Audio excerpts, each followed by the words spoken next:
Okay, so now we've discussed why to do these harmony exercises. Now let's take the next step, which is how to do them. Step one is begin with your bass line. Go ahead and write in the bass line that you will be using as the foundation of your harmony.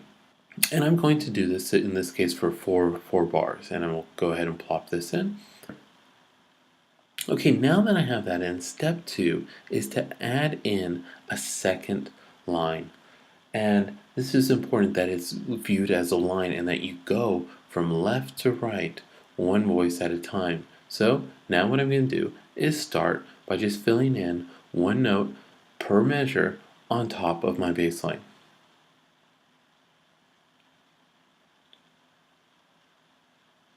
Great, now that that's done, I'm going to do the same thing but fill in another voice on top of the other line and my bass line.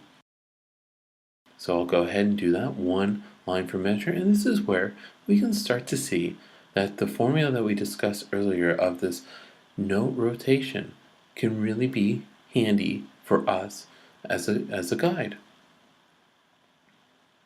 Okay, now that I've done that, I'm going to do the same thing, but with my final line. So now we should have a completed four-voice texture. And as I get to the end here, now we're going to add in one voice where we can have in half notes. So we said this is equivalent of 2-to-1 species counterpoint. So I'm going to take, in this case, my appoggiatura, and remember, you are free to use any of the possible appoggiaturas. I'm just picking this one just for this example. And now what I'm going to do is wherever this occurs, I'm going to change this in each of the measures, and so now what we should start to have is a little bit of a melodic line happening both on top of, below, and within the harmony.